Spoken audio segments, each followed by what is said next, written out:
Buenas noches, profesora. Buenas noches, compañeros. Me presento. Mi nombre es Fernando Ruiz y a continuación voy a dar cumplimiento a la asignación número 2 de la asignatura Seminario de Investigación con respecto a los métodos de investigación, cómo estos se relacionan con mi tema o mi posible tema de investigación y cuál de ellos pues corresponde o se ajusta mejor a dicho tema. Empezando, bueno, una vez consultado el material, tenemos claro o tengo claro que existen cuatro métodos de investigación estudiados: el cuantitativo, el cualitativo, el fenomenológico y el hermenéutico, cada uno con sus características propias, cada uno desarrollado por autores particulares. Algunos autores se enfocan en, en pura teoría cuantitativa, otros mixto, cuantitativo con cualitativo, y otros autores pues más actuales, por decirlo así, ya se enfocan en lo fenomenológico y lo hermenéutico. Entonces, cada uno pues es aplicable a según el fenómeno, el problema, cada uno tiene sus propias características y se analiza a ver cuál es el que se puede aplicar según dicho fenómeno, dicho problema. Entonces inicio con el método cuantitativo. La palabra lo dice, cuantitativo. Hablamos de cantidad. Y cuando hablamos de cantidad, sabemos que es algo que podemos medir, es algo medible. Entonces fíjense que es la cuantificación del problema. Esto se basa en la medición numérica y el análisis estadístico para establecer patrones, probar teorías y determinar relaciones causales. Muy importante tener en cuenta que se aplica la estadística. Es algo numérico, es algo que podemos medir, que podemos visualizar a través de números. Por tanto, es ideal para probar hipótesis y generalizar resultados. Teniendo en cuenta la definición de un autor, podemos citar a Palella Martins 2010, donde nos dice que el método de investigación cuantitativo, es un proceso riguroso, secuencial y probatorio que mide variables numéricamente para probar hipótesis y teorías, basándose en la lógica deductiva y el positivismo para estudiar la realidad de forma objetiva. Entonces, teniendo en cuenta todo esto que se he manifestado, dos palabras claves: este método cuantitativo es objetivo y estructurado. A continuación tenemos el método cualitativo. Fíjense que pasamos de una palabra cuantitativo que me lleva a cantidad a cualitativo me lleva a cualidad. Entonces fíjense que en este caso se explora y se comprende la complejidad de los fenómenos. Más que medirlo, lo entiendo, trato de entenderlo, su complejidad. Lo comprendo, lo exploro. No me interesa medirlo en este caso. Entonces, este tipo de método de investigación se enfoca en la interpretación de significados y la experiencia, es decir, el contexto. Es muy importante entender ese contexto para comprender por qué se da ese fenómeno. No busca la generalización, sino profundizar en la causa de ese fenómeno. Citando igual a los autores Palella Martin 2010, tenemos que el método de investigación cualitativo busca la comprensión profunda e interpretación de los fenómenos desde la perspectiva de los participantes y el contexto en el que se desarrollan. Si allá teníamos estadísticas, fíjense, aquí tenemos la figura. Entonces, ¿qué es lo que observo? Es lo que observo, lo puedo hacer a través de entrevistas, grabo videos, tomo fotos, converso con las personas para tratar de comprender ese fenómeno que se está dando, lo exploro. Entonces, dos palabras que describen este método: subjetividad y flexibilidad. Por tercer lugar, tenemos el fenomenológico. Describe, comprende e interpreta las experiencias vividas. Entonces, más allá de lo que hablamos ahorita que era cualitativo, nos vamos a las personas, a los actores que están percibiendo, que están viviendo ese problema, ese fenómeno, y vamos a ver el problema desde las experiencias vividas por ellos. Entonces, es ideal para entender el significado del problema para las personas.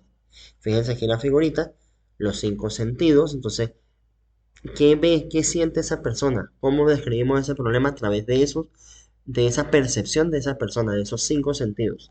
Entonces, es un proceso, según Martínez 2004, este método de investigación fenomenológico es un proceso para penetrar en la esencia de las vivencias humanas, haciendo énfasis en la importancia de la reflexión y la conciencia para descubrir lo invariable presente en las experiencias de los sujetos, en las personas que están viviendo este fenómeno.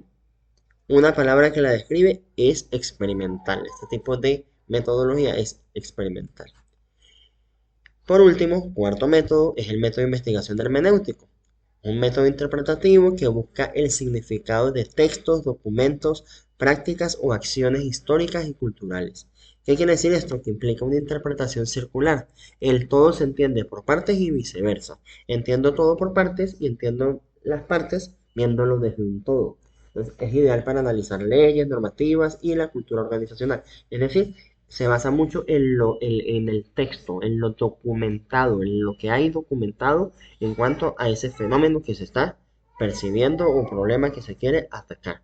Según Sánchez y Reyes 2006, este método de investigación se ocupa de la interpretación de los textos, partiendo de la premisa de que todo acto humano es texto, susceptible de ser interpretado con el objetivo de penetrar en el sentido o el significado de las expresiones humanas y del contexto en el cual se manifiestan. Pero todo esto basándonos en textos, en documentos que han descrito, donde nos han plasmado este tipo de expresiones o manifestaciones humanas a través de un problema. ¿Cómo lo podemos clasificar en dos palabras? Interpretativo y documental. Ahora bien, teniendo en cuenta estos cuatro métodos de investigación para la relación con el tema o el posible tema de investigación, entonces, el posible tema hasta el momento desarrollado en la asignatura es Plan de Gestión de Mantenimiento basado en condición, CBM, para el sistema de alumbrado público LED de la alcaldía del municipio San Cristóbal, estado Táchira. Entonces, vamos a ver sus relaciones con cada uno de los métodos. En el caso de cuantitativo, por supuesto, porque nosotros tenemos que medir, es un plan de mantenimiento, todo plan de mantenimiento conlleva o sí, o sea, se concibe con métricas. Tenemos que estar midiendo variables para ver cómo funciona, si ese plan de mantenimiento actual funciona o no funciona. Entonces, para eso a través de lo cuantitativo, permite medir la reducción del tiempo medio de reparación, el aumento del tiempo medio entre fallas y el ahorro presupuestario gracias a ese CBM que se está proponiendo. Es decir, podemos medir la eficiencia energética. En cuanto a lo cualitativo, es útil para explorar la percepción del personal técnico sobre un nuevo sistema CBM o las dificultades de su implementación o qué está ocurriendo, cuál es su punto de vista de lo que actualmente ocurre con el plan que hay o al contrario, si ellos perciben que no hay un plan de mantenimiento. Lo mismo pasa con el fenomenológico. Ellos vamos a entender o se puede entender este tema a través de las experiencias vividas, por ejemplo, de los técnicos de alumbrado público, cómo ellos perciben el problema del plan actual de mantenimiento. ¿Sí? Y en cuanto al hermenéutico, como es documental y ya lo decíamos, nos sirve porque, o bueno, se relaciona con el tema, ya que es aplicable para interpretar la normativa Covenant, muy importante en el tema de electricidad, de las normativas en cuanto a cableado, acometidas eléctricas, en este caso el alumbrado público, y las especificaciones de compra de las luminarias LED, las especificaciones técnicas de estas luminarias, o los manuales de procedimiento internos de la alcaldía aplicables de la Dirección de Infraestructura, específicamente de la coordinación del alumbrado público. Cómo estos se aplican y cómo estos pueden ayudar en cuanto a la implementación del plan de mantenimiento CBM. Ahora bien, todos tienen una relación, todos estos cuatro, por algún punto o alguna parte se relacionan con el tema, pero ¿cuál es el que mejor se ajusta? Como se supone que estamos, o que mejor dicho, que estoy proponiendo un plan de gestión de mantenimiento basado en condición para el sistema de alumbrado público LED, yo debo tener medidas donde debo decir, bueno, mira, actualmente lo que hay no está funcionando bien o no es óptimo, porque bueno, hay un porcentaje de métricas que lo que están haciendo es generar gastos presupuestarios, financieramente no es viable lo que está pasando, no hay un ahorro energético, entonces todo eso como lo debo medir se debe medir con métricas para justificar la implementación de este plan basado en CBM, entonces por supuesto debo usar un método cuantitativo. Entonces, método cuantitativo. ¿Por qué? ¿Por qué ese método? Porque se debe validar la hipótesis, que el CBM es más eficiente. Entonces, esta hipótesis debe ser probada mediante datos que son medibles. Además, la meta principal es la optimización de los costos y la maximización de la confiabilidad, lo cual se traduce directamente en la aplicación de los KPIs. Estos son los indicadores claves de desempeño y un ejemplo de un KPI puede ser la reducción de costo de mantenimiento por luminaria. Otro ejemplo de KPI puede ser el aumento de la disponibilidad del alumbrado en porcentaje. Entonces, todo esto es medible, por tanto debe ser un método cuantitativo. ¿Qué tipo de diseño de investigación? Un diseño descriptivo con dos fases, posiblemente, o sea, posiblemente se pudiese hacer así. Diseño descriptivo, donde la fase uno sería el diagnóstico para describir el estado actual, es decir, cuantificar el tiempo medio de fallas y el tiempo medio en que se repara una falla. Y la fase 2 sería la validación para medir la correlación aplicable entre este plan de mantenimiento que se propone y la mejora en los KPIs, que son los indicadores claves de desempeño, en este caso, en cuanto a la confiabilidad. Entonces, todos los cuatro métodos se relacionan, pero el que más se ajusta a este posible tema de investigación propuesto es el método cuantitativo. Esto es todo por ahora. Saludos cordiales. Feliz noche.